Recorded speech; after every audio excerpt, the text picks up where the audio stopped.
First at 5:30, a retired U.S. servicewoman who earned 6 academic degrees, including 2 masters from UNT, was laid to rest. The ceremony for Margaret Rosa King comes 8 months after her death because the university, despite efforts, never found any of her relatives. The somber story touched hundreds of North Texans who showed up to pay their respects. Fox 4's DIONNE was there, and DIONNE, you've got details on how one member of King's family made a connection through social media only 24 hours ago and flew in from Georgia just in time. Yep, that's right, Clarice. Margaret King's niece made it to the cemetery just as the service was starting. She says she and her mother have been looking for her aunt for more than 30 years.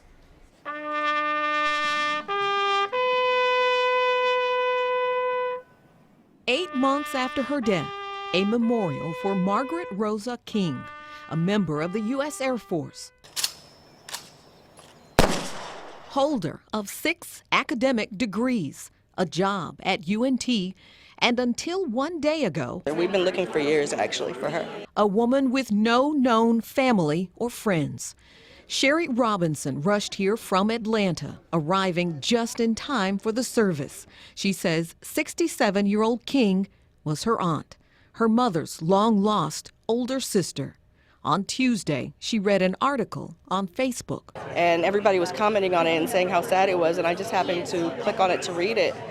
And as I went to scroll, I noticed her eyes, and immediately I kind of knew. And as soon as I saw the picture and I saw the name, I had to contact my mother.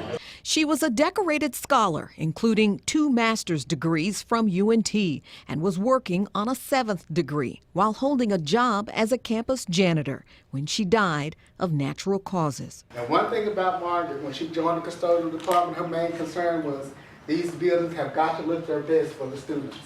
That's why we're here. We're here to take care of the students. The community responded. Shelby MEZA is a complete stranger.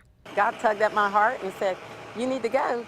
And I told my husband, he goes, "Well, what time is the service? Because I'm going too." So my husband decided to join me.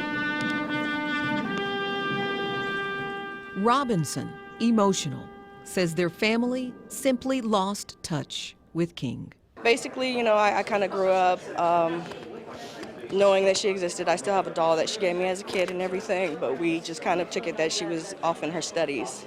She really, enjoyed learning, and we just took it as that.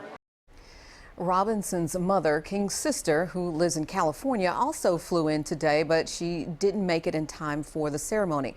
Robinson described the 2 sisters, saying over the years, each kept more and more to themselves and simply lost touch. Clarice? But it was so beautiful today that Robinson was there and the community turned out to celebrate her life.